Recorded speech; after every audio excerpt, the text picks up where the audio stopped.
నమస్తే, welcome to ANN వార్తాపత్రికల వార్తా విశ్లేషణకి స్వాగతం. నేను మీ లక్ష్మీనాగ్ నరహరిశెట్టి. ముందుగా మహాదినపత్రికలో ఏం ప్రచురించారో చూద్దాం. కుట్రలు కోలాయి, కాళేశ్వరం గెలిచింది, హైకోర్టు తీర్పుపై కేటీఆర్ ఈ రకంగా స్పందించడం జరిగిందని ప్రచురించారు.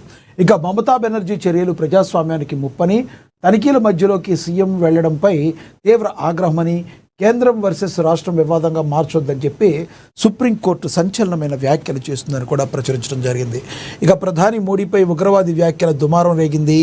ఏఐసిసి చీఫ్ ఖర్గేకు ఈసీ నోటీసులు ఇచ్చింది. 24 గంటల్లోగా వివరణ ఇవ్వాలని ఆదేశించింది. నిబంధనల ఉల్లంఘనపై ఈసీ సీరియస్ అయింది.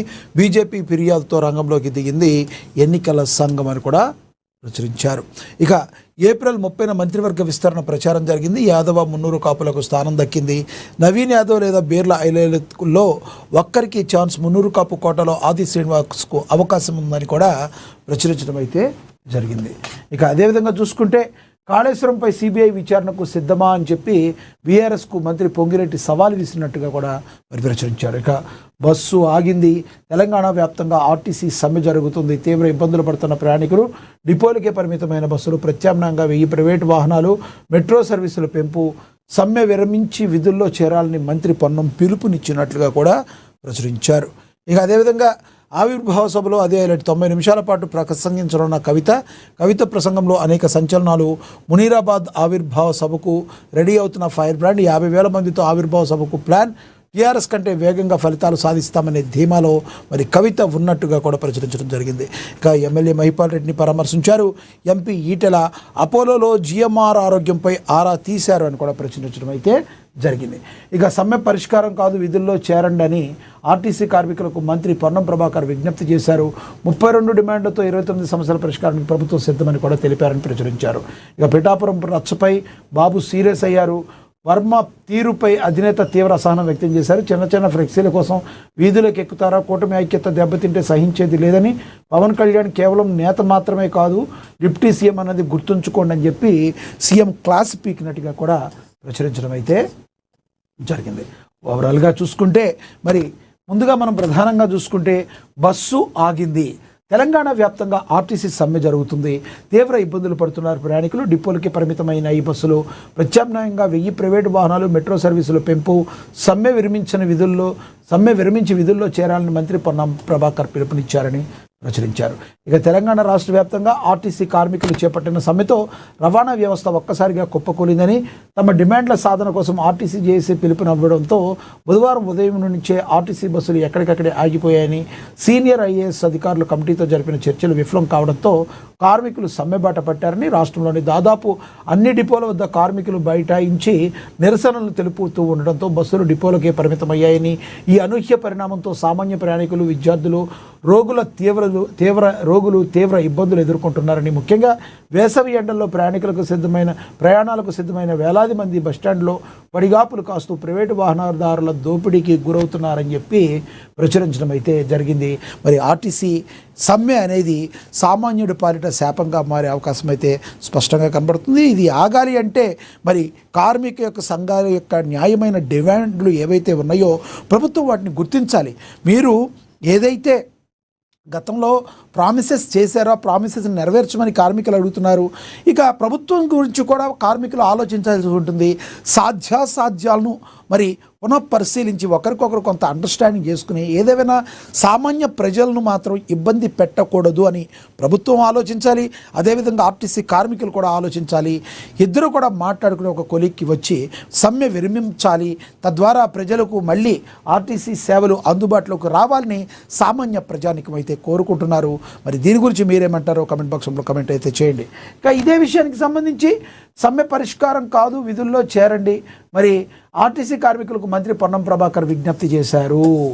సమ్మె అన్నిటికీ పరిష్కారం కాదు, దయచేసి విధుల్లో చేరండి అని చెప్పి మరి పొన్నం ప్రభాకర్ మంత్రి తెలియజేశారు. తెలంగాణ రాష్ట్ర రోడ్డు రవాణా సంస్థ ఉద్యోగులు తలపెట్టిన సమ్మె విరమించుకోవాలని, ప్రజా సంస్థను కాపాడాలని రాష్ట్ర రవాణా శాఖ మంత్రి పొన్నం ప్రభాకర్ విజ్ఞప్తి చేశారు. సమ్మె ఏ సమస్యకు పరిష్కారం కాదని, ఉద్యోగుల డిమాండ్లపై ప్రభుత్వం ఏర్పాటు చేసిన ఉన్నత స్థాయి కమిటీ పరిశీలన చేస్తుందని, 4 వారాల్లో నివేదిక వస్తుందని ఆయన స్పష్టం చేశారు. ఈ మేరకు మంత్రి ఓ ప్రకటన విడుదల చేశారు. సంస్థను ప్రజా సంక్షేమ దృష్టిలో ఉంచుకుని ఆర్టీసీ ఉద్యోగులు వారి కుటుంబ సభ్యులు సమ్మెను విరమించుకోవాలని కోరారు. ఉద్యోగుల సమస్యల పరిష్కారానికి 4 సీనియర్ అధికారులతో కమిటీ ఏర్పాటు చేశామని, ఇది కేవలం కాలయాపన చేసే వ్యూహం కాదని స్పష్టం చేశారు. ఉద్యోగులు లేవనెత్తిన 32 డిమాండ్లతో 29 అంశాలపై ప్రభుత్వానికి ఎలాంటి అభ్యంతరం లేదని, వాటిని వెంటనే పరిష్కరించవచ్చునని తెలిపారు. మిగిలిన ఆర్టీసీ విలీనం, యూనియన్ల గుర్తింపు వంటి అంశాలు సాంకేతిక మైనవని, వీటిపై లోతైన పరిశీలన అవసరమని ముఖ్యమంత్రి, ఉప ముఖ్యమంత్రితో చర్చించి నిర్ణయం తీసుకుంటామని వివరించారు. ఉద్యోగుల సంక్షేమానికి ప్రభుత్వం తీసుకున్న చర్యలు పొన్నం ప్రభాకర్ గుర్తు చేశారు. ఆర్టీసీ విలీనం ఆలస్యం అయినప్పటికీ కూడా ప్రతి నెల 1వ తేదీనే జీతాలు చెల్లిస్తున్నామని అన్నారు. దీర్ఘకాలికంగా పెండింగ్లో ఉన్న 2017 పీఆర్సీతో పాటు బకాయి పడ్డ డిఏలను, 2013 నాటి బాండ్లను సైతం పరిష్కరించినట్టుగా తెలిపారు. 1,205 కోట్లుగా ఉన్న పీఎఫ్ బకాయిలను 600 కోట్లకు, 690 కోట్లుగా ఉన్న సిసిఎస్ బకాయిలు 300 కోట్లకు తగ్గించామన్నారు. పీఎఫ్సిసిఎస్ కోసం ప్రతి నెల 75 కోట్లు చెల్లిస్తున్నట్లుగా చెప్పారు. పరిభారం తగ్గించేందుకు త్వరలోనే 4,538 ఉద్యోగ నియామకాలు పూర్తి చేస్తామని హామీ అయితే ఇచ్చారు. సమ్మె అన్నిటికీ పరిష్కారం కాదు, దయచేసి విధుల్లో చేరండి పొన్నం ప్రభాకర్ తెలియజేసినట్లుగా ప్రచురించడం అయితే జరిగింది. ఇంకా తదుపరి చూద్దాం. ఏప్రిల్ 30న మంత్రివర్గ విస్తరణని ప్రచారం. యాదవ, మున్నూరు కాపులకు స్థానం. నవీన్ యాదవ్ లేదా బీర్లా ఐలయ్యలో ఒకరికి ఛాన్స్. మున్నూరు కాపు కోటాలో ఆది శ్రీనివాస్కు అవకాశం దక్కే అవకాశం ఉందని చెప్పి మరి ప్రచురించడం జరిగింది. నవీన్ యాదవ్ లేదా బీర్లా ఐలయ్యలో ఒకరికి ఛాన్స్ ఉందంట.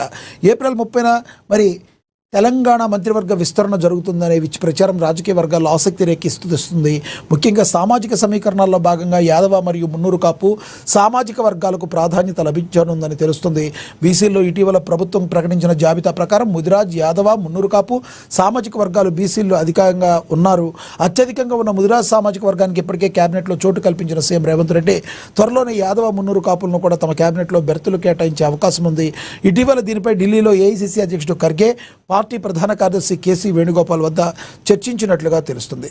విస్తరణకు సంబంధించి ప్రధానంగా వస్తున్న పేర్లు కూడా ఇవి ఉన్నాయి అని చెప్పి మరి దీని గురించి కూడా సరే చదువుదాం.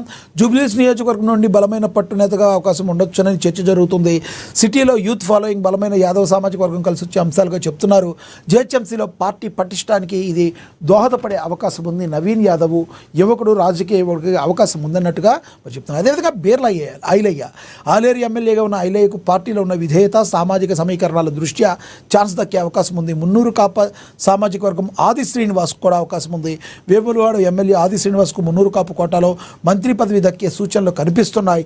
ఉమ్మడి కరీంనగర్ జిల్లా రాజకీయాల్లో సామాజిక వర్గ పరంగా ఆయన పేరును అధిష్టానం పరిశీలిస్తున్నట్లుగా సమాచారం అందుతుందని ప్రచురించారు. ఇక ప్రాంతీయ సమీకరణాలు, రాబోయే ఎన్నికలు లేదా రాజకీయ అవసరాలను దృష్టిలో ఉంచుకుని జిల్లాల వారీగా ఖాళీలు భర్తీ చేసే అవకాశం ఉంది.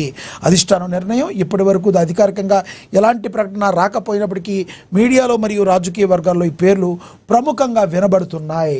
మరి ఆది శ్రీనివాస్కి కానీ లేదంటే నవీన్ యాదవ్కి కానీ అవకాశాలు ఉన్నాయి. అదేవిధంగా బీర్లా ఐలయ్యకు కూడా ఈ మంత్రివర్గ విస్తరణ జరిగితే అవకాశం ఉన్నట్టుగా కూడా ప్రచురించడం అయితే జరిగింది. అధికారికంగా ప్రకటనలు అయితే రావాల్సి ఉంది. ఇది ఒక చర్చ అయితే రాజకీయ వర్గాల్లో జరుగుతుంది అన్నట్టుగా ప్రచురించడం జరిగింది. ఆవిర్భావ సభలో అదే హైలైట్ కాబోతుంది. మరి కవిత పార్టీలో తెలంగాణ ఎజెండాలో ఉద్యమకారులు, ఆవిర్భావ సభ తెలంగాణ రాజకీయాల్లో ఓ మైలురాయిగా నిలిచిపోయే ప్లాన్ ఉంది. 1,00,000 మందితో సభ నిర్వహించే తెలంగాణ పాలిటిక్స్లో ఒక బెంచ్ మార్క్ సెట్ చేయాలని కవిత డిసైడ్ అయ్యారు. పార్టీ ఆషామాషిగా ఉండదని, అధినేతగా కవిత తన ప్రసంగంలో 90 నిమిషాల పాటు మాట్లాడబోతుందని, ఈ ప్రసంగంలో అనేక సంచలనాలు ఉండబోతున్నాయి సమాచారం. కవిత పార్టీ ఆవిర్భావ సభ తెలంగాణ రాజకీయాల్లో హాట్ టాపిక్ కాగా, మేడ్చల్ జిల్లా మునీరాబాద్లో జరిగే సభకు 50,000 మంది తదితరులు తరలి వస్తారని అంచనా వేస్తున్నారు. తెలంగాణకు ఇప్పటిదాకా జరిగిన అన్యాయం, గత బీఆర్ఎస్ ప్రభుత్వంలో జరిగిన నష్టం, ప్రభుత్వ వైఫల్యాలకు తోడు వ్యక్తిగతంగా తాను ఎదుర్కొన్న అవమానాలు, కుట్రలు అనేకం ఈ సభ ద్వారా తెలంగాణ ప్రజల ముందు ఉంచనున్నట్లుగా తెలుస్తుంది.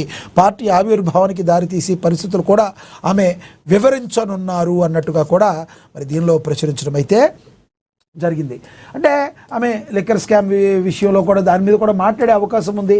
తనను కావాలని టార్గెట్ చేశారు, మరి కోర్టే నన్ను నిర్దోషిగా ప్రకటించింది, నన్ను బయటికి వచ్చింది, దానిలో కొట్టేశారు, నాకు మీద అది కావాలని ప్రకటించారని చెప్పే అవకాశం కూడా లేకపోలేదు.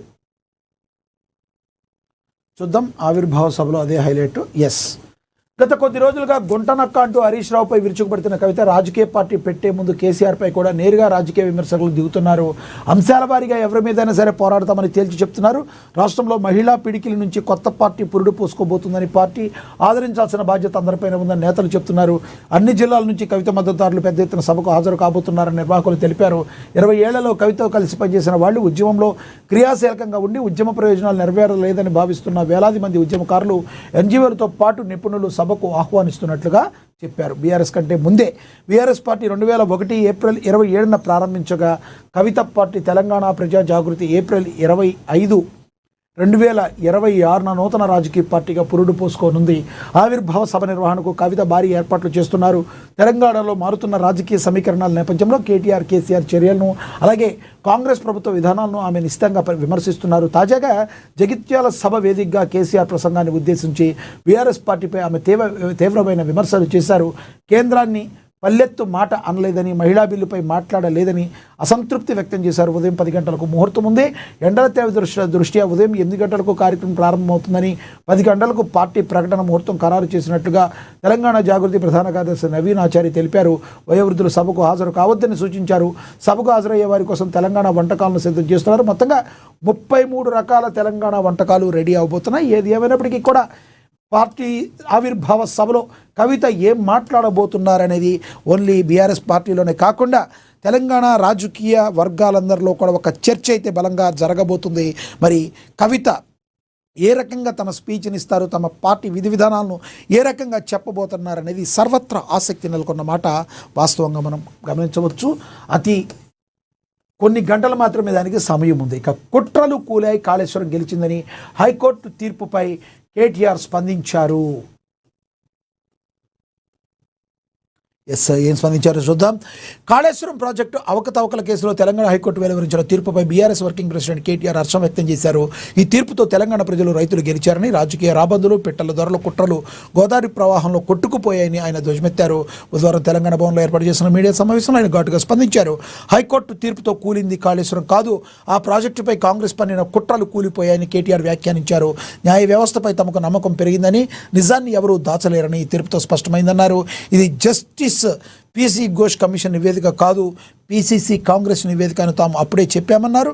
మేడిగడ్డ కొంగడం మేరకు పెను కుట్ర దాగి ఉందని, అది ఖచ్చితంగా కాంగ్రెస్ పని అయి ఉంటుందని కేటీఆర్ చెప్పుకొచ్చారు. ఇది మరీ దారుణం.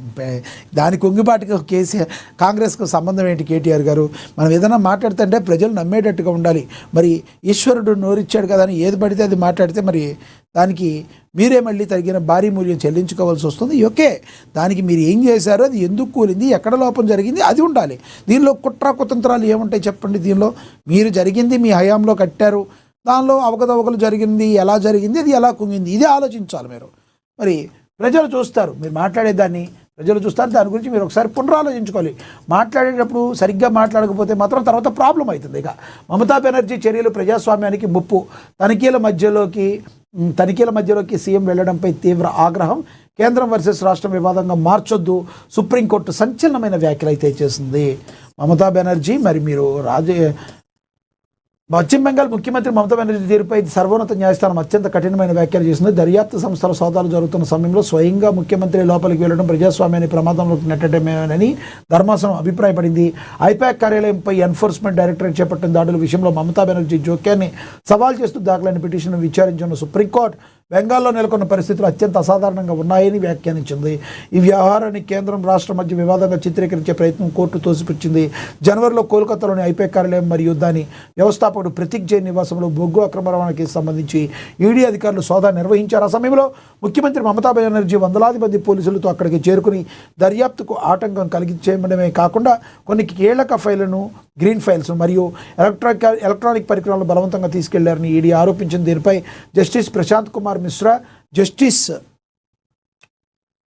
ఎన్వి అంజార్యాలతో కూడిన ధర్మాసనం విచారణ చేపట్టింది. ఈ సందర్భంగా ఒక రాష్ట్ర ముఖ్యమంత్రి దర్యాప్తు మధ్యలోకి వెళ్లి సాక్ష్యాధారాలను అడ్డుకోవడం లాంటి చర్యలు రాజ్యాంగ విరుద్ధమని మరి కోర్టు స్పష్టం చేసింది. రాజ్యాంగబద్ధమైన పదవిలో ఉన్న ఒక వ్యక్తి దర్యాప్తు ప్రక్రియను అడ్డుకోవడం అనేది ప్రజాస్వామ్యానికి గొడ్డలు పెట్టువంటిది. ఇది కేవలం కేంద్రం మరియు రాష్ట్రం మధ్య వివాదం కాదు, ముఖ్యమంత్రి హోదాలో ఉండి వ్యవస్థలను ప్రభావితం చేయడం ద్వారా ప్రజాస్వామ్యాన్ని ప్రమాదంలో పడేశారని ధర్మాసనం తీవ్రంగా మండిపడింది.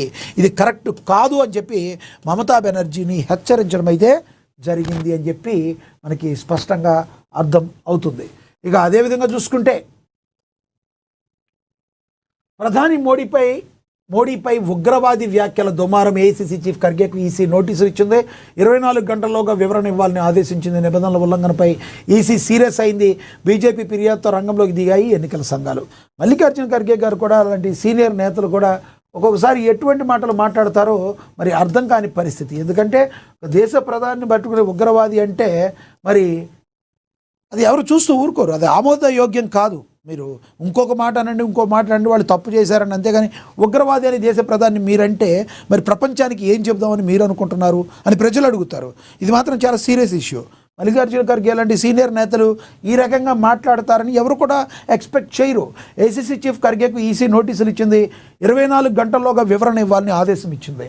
నిబంధనల ఉల్లంఘనపై ఈసీ సీరియస్ అయింది. బీజేపీ ఫిర్యాదుతో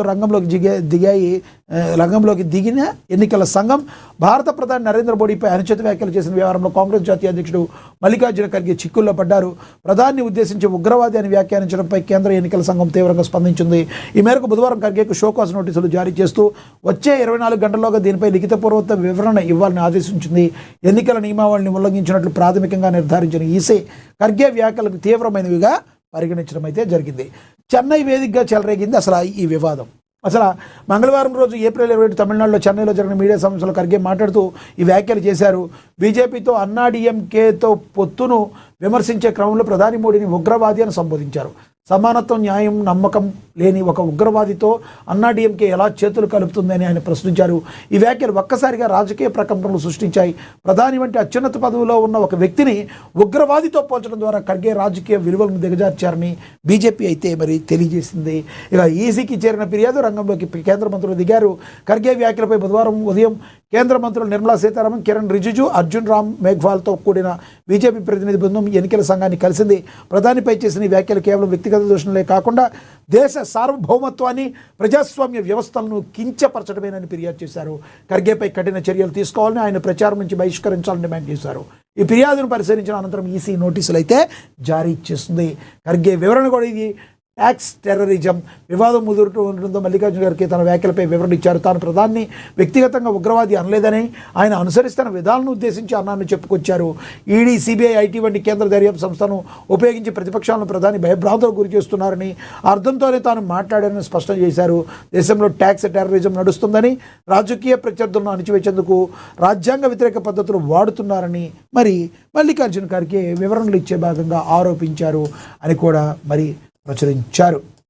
ఇక తదుపరి చూస్తే కాళేశ్వరంపై సిబిఐ విచారణకు సిద్ధమా? బీఆర్ఎస్కు మంత్రి పొంగులేటి సవాల్ విసిరారు. కాళేశ్వరంపై ప్రాజెక్టులో ఎలాంటి అనుమతి జరగలేదని, అవినీతి జరగలేదని పదే పదే చెప్తున్న బీఆర్ఎస్ నాయకులు నిజంగా నిర్దోషులైతే వెంటనే స్వయంగా సిబిఐ విచారణకు డిమాండ్ చేయాలని రాష్ట్ర రెవెన్యూ, గృహ నిర్మాణ, సమాచార పౌర సంబంధాల శాఖ మంత్రి పొంగులేటి శ్రీనివాసరెడ్డి సవాల్ అయితే విసిరారు.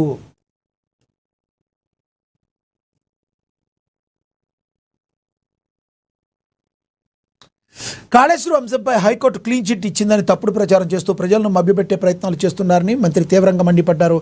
నిజంగా ఎలాంటి అవకతవకలకు జరగలేదంటే స్వతంత్ర సంస్థ ద్వారా విచారణకు ఎందుకు వెనకంజ వేస్తున్నారో ప్రజలకు సమాధానం చెప్పాలని పొంగులేటి డిమాండ్ చేశారు. విచారణ జరిగితే అసలు నిజాలు వెలుగులోకి వస్తాయని భయంతోనే బీఆర్ఎస్ నాయకత్వం వెనుకడుగు వేస్తుందని ఆరోపించారు. భారీ ఆర్థిక దోపిడీ, కమిషన్ల వ్యవహారం, కాంట్రాక్టుల లోపాలు అన్నీ బహిర్గతమవుతాయనే భయమే వారిని వెంటాడుతుందని మంత్రి తెలిపారు. ఇదే భయంతో బీజేపీతో చీకటి ఒప్పందాలు కుదుర్చుకుని విచారణను తప్పించుకునే ప్రయత్నాలు జరుగుతున్నాయని మంగళవారం విడుదల చేసిన ఒక ప్రకటనలో ఆరోపించడం అయితే జరిగింది. అదేవిధంగా చూసుకుంటే తదుపరి జబర్దస్త్కు నాగబాబు రీఎంట్రీ. ఒకప్పుడు తెలుగు టెలివిజన్లో టాప్ రేటింగ్తో దూసుకెళ్లిన ప్రముఖ కామెడీ షో జబర్దస్త్ గత కొంతకాలంగా తన రేటింగ్ కోల్పోయింది. పడిపోయిన రేటింగ్తో వెనుకబడిన ఈ షోకు మళ్లీ పునర్వైభవం తీసుకొచ్చేందుకు నిర్వాహకులు కీలక నిర్ణయం తీసుకున్నారు. ఇందులో భాగంగా షోకు మొదటి నుంచి పెద్ద దిక్కుగా ఉన్న ప్రముఖ నటుడు నాగబాబును తిరిగి జడ్జ్గా తీసుకున్నారు. నాగబాబు రాకతో షోలో కొత్త ఉత్సాహం కనిపిస్తుంది. ఈ కుర్చీ ఎప్పటికీ మీదే సార్ అంటూ యాంకర్ రష్మి ఆయనకు ఘన స్వాగతం పలికారు. ఈ సందర్భంగా నాగబాబు మాట్లాడుతూ తాను షోలో లేకపోయినా ఎప్పుడూ దాని గురించే ఆలోచించేవాడినని, ఎవరైనా తప్పు చేస్తే సెట్కి వచ్చి మందలించాలనిపించేదని తెలిపారు. మరి రానున్న రోజుల్లో నాగబాబు జబర్దస్త్ షోకు రావడం వల్ల మరి దాని రేటింగ్ పెరుగుతుంది అనుకుంటున్నారా? మీరేమనుకుంటున్నారా? కామెంట్ బాక్స్ రూపంలో కామెంట్ అయితే చేయండి. ఇక తదుపరి చూసుకుంటే పిఠాపురం రచ్చపై బాబు సీరియస్. మరి మనకు తెలుసు గత 2 రోజుల నుంచి ఆంధ్రప్రదేశ్లో పిఠాపురం చుట్టూ రాజకీయాలు అయితే తిరిగాయి. మరి వర్మ తీరుపై అధినేత తీవ్ర ఆసనం వ్యక్తం చేశారు. చిన్న ఫ్లెక్సీల కోసం వీధులకు ఎక్కుతారా? కూటమి ఐక్యత దెబ్బతింటే సహించేది లేదు. పవన్ కళ్యాణ్ కేవలం నేత మాత్రం కాదు, మరి డిప్యూటీ సీఎం అన్నది గుర్తుంచుకోవాలని బాబు గారు క్లాస్ పీకినట్టుగా మరి తెలుస్తుంది. దీని గురించి కూడా ఒకసారి చూద్దాం. ఏం ప్రచురించారు? పిఠాపురం నియోజకవర్గంలో గత కొన్ని రోజులుగా సాగుతున్న ఫ్లెక్సీ వివాదంపై తెలుగుదేశం పార్టీ జాతీయ అధ్యక్షుడు ముఖ్యమంత్రి నారా చంద్రబాబు నాయుడు తీవ్రస్థాయిలో స్పందించారు. అసలు అది పిఠాపురం ఫ్లెక్సీ అనేది కొన్ని రోజులుగా కాదు, పిఠాపురంలో గడిచిన 2 ఏళ్లగా ఇది జరుగుతూనే ఉంది. ఇప్పటి వరకు కూడా అధిష్టానానికి ఇది పెద్దగా తెలవకపోవడం నిజంగా హాస్యాస్పదం. అయితే 2 రోజుల తర్వాత ఈ గత 2 రోజుల్లో తీవ్రంగా హైలైట్ అయింది.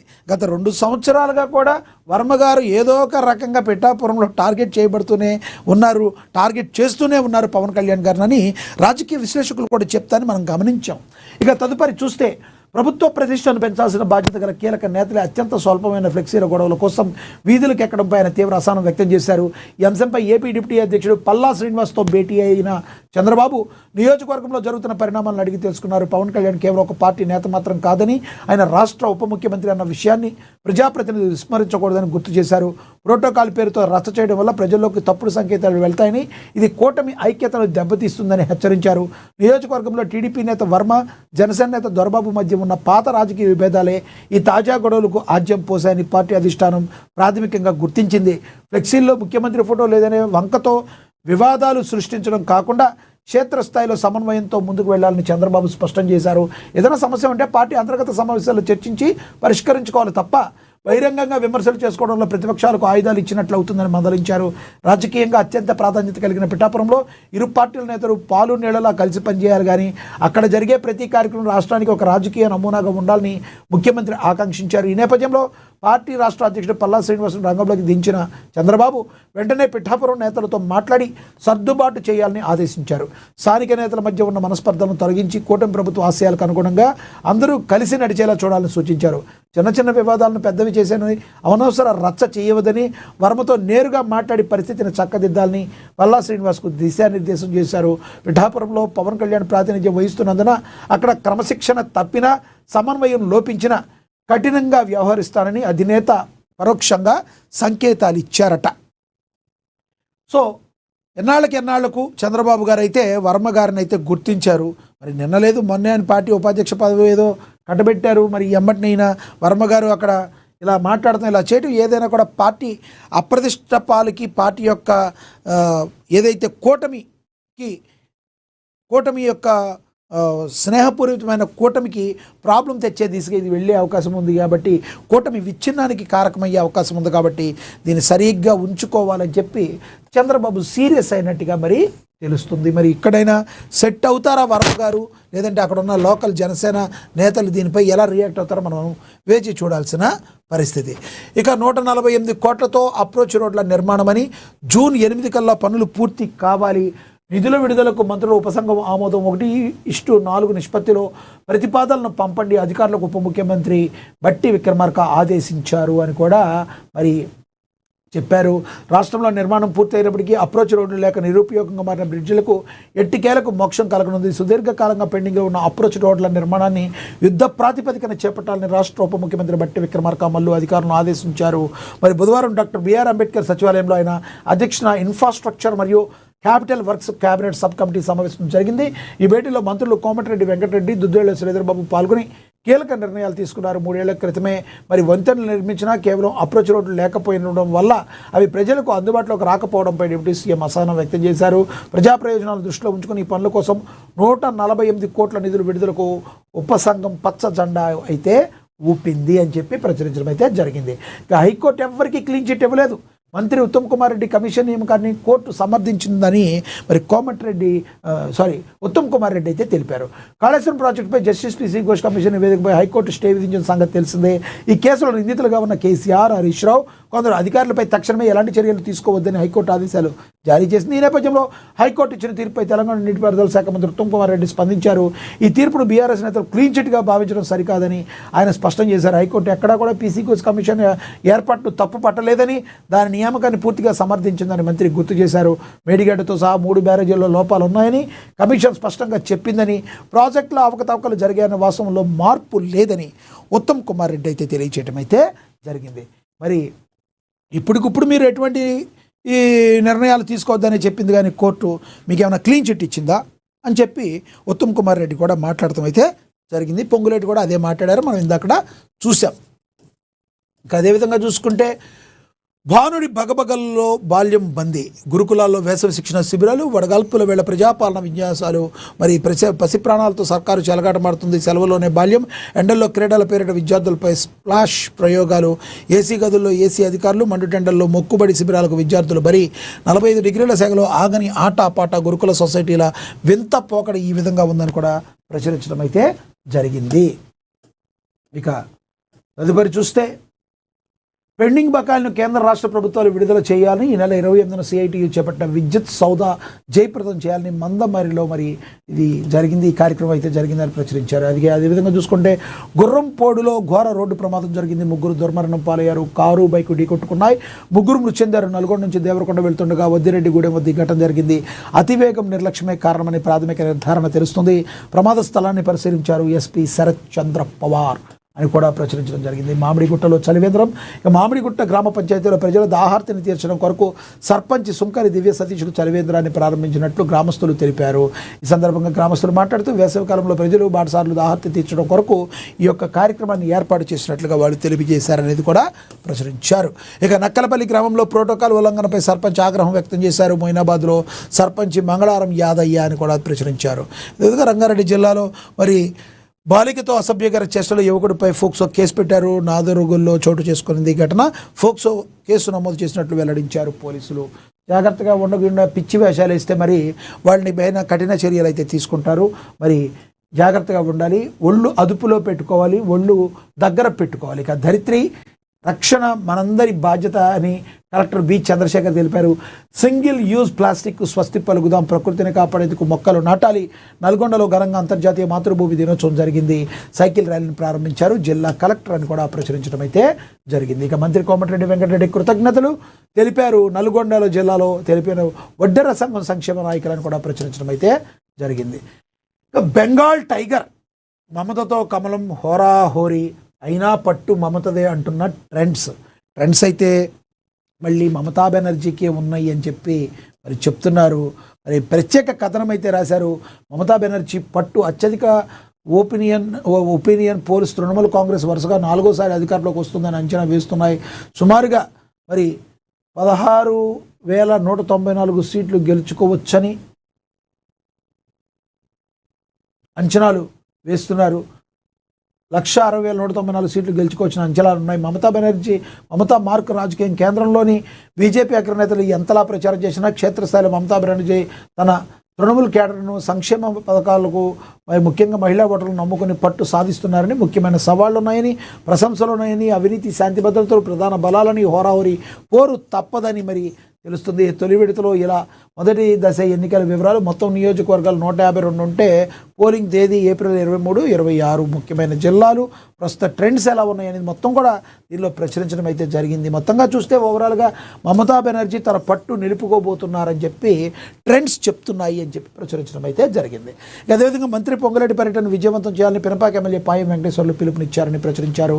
ఇక సత్తుపల్లిలో యతాలకుంట టన్నెల్ పనులపై మంత్రి తుమ్మల సమీక్షించారు. ఉమ్మడి ఖమ్మం జిల్లాకు సీతారామ ద్వారా గోదావరి సాగునీరు సరఫరా, యతాలకుంట మరి టన్నెల్ పనులను ఉమ్మడి జిల్లాల్లో కలెక్టర్లతో సమీక్ష అయితే నిర్వహించారు అని చెప్పి ప్రచురించడం అయితే జరిగింది. ఇక సిపిఐఎంఎల్ మాస్లైన ఆధ్వర్యంలో ఘనంగా లెనిన్ జయంతి జూలూరుపాడులో సిపిఐఎంఎల్ 57వ ఆవిర్భావ దినోత్సవాలు అయితే జరిగాయి. మరి లెనిన్ జయంతి జరిగింది. ఇక మిరాకిల్ మైండ్స్ పాఠశాల విజయోత్సవ పండుగ మరి సత్తుపల్లిలో ముఖ్య అతిథిగా మండల విద్యాధికారి నక్క రాజేశ్వరరావు హాజరయ్యారు. విద్యార్థులను తీర్చిదిద్దడంలో అధ్యాపకులు విజయం సాధించాలని ప్రిన్సిపల్ రత్నాకర్ ప్రశంసలు కురిపించారని ప్రచురించారు. ఓవరాల్గా తర్వాత చూసుకుంటే ఇక రైతులకు బేడీలు వేసిన మీరా రైతుల గురించి మాట్లాడేది అని చెప్పి రైతు పక్షపాతి ప్రభుత్వం రుణమాఫీ బోనస్ అందిస్తున్నాం రాష్ట్ర రెవెన్యూ గృహ నిర్మాణ సమాచార శాఖ మంత్రి పొంగులేటి తెలియచేశారు అని చెప్పి ప్రచురించారు. ఇక అదేవిధంగా సత్తుపల్లిలో సింగరేణి వసతి గృహాలకు రక్షణ కల్పించండి అని పోలీస్ ఇన్స్పెక్టర్ శ్రీహరిని కోరారు. ఐఎన్టీయూసీ వైస్ ప్రెసిడెంట్ బి కోటేశ్వరరావుని కూడా ప్రచురించారు. సిపిఐ సిపిఎం నాయకులు గడ్డం మల్లయ్య మృతి చెందారని నివాళులు అర్పించారు. నాయకులు వాళ్ళందరికీ అని కూడా ప్రచురించడం అయితే జరిగింది. ఇష్టపడి చదివితేనే విజయం సాధ్యమని విద్యార్థులకు బ్యాగులు ప్లేట్లు గ్లాసులు పంపిణీ చేశారు.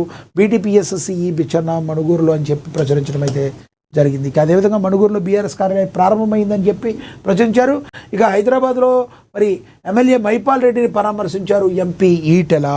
ఎందుకంటే ఆయనకి హెల్త్ బాగోకపోవడంతో ఆయన మరి హాస్పిటల్లో జాయిన్ అయ్యారు. పటాన్చెరు శాసనసభ్యులు గూడెం మైపాల్ రెడ్డిని మల్కాజ్గిరి ఎంపీ మాజీ మంత్రి ఈటెల రాజేందర్ బుధవారం పరామర్శించారు. గత కొన్ని రోజులుగా అనారోగ్యంతో కారణాలతో హైదరాబాద్ జూబ్లీహిల్స్లోని అపోలో ఆసుపత్రిలో చికిత్స పొందుతున్న మైపాల్ రెడ్డిని ఈటెల రాజేందర్ స్వయంగా కలిసి ఆయన ఆరోగ్య పరిస్థితిని అడిగి తెలుసుకున్నారు. ఈ సందర్భంగా మైపాల్ రెడ్డికి అందుతున్న వైద్య సేవల గురించి వైద్యులతో మాట్లాడి ఈటెల ఆరా తీశారు. ఇక ఇరాన్తో చర్చల్లో కీలక పురోగతి వచ్చిందని శుక్రవారానికల్లా శుభవార్త వచ్చే అవకాశం ఉందని అగ్రరాజ్యం ఇరాన్ మధ్య కుదురుకున్న ఒప్పందం అమెరికా అధ్యక్షుడు డొనాల్డ్ ట్రంప్ ఆశాభావాన్ని వ్యక్తం చేశారు. దౌత్య మార్గంలో ఇరాన్ సమస్యకు పరిష్కారం ప్రపంచ దేశాల్లో నెలకొన్న ఉత్కంఠ.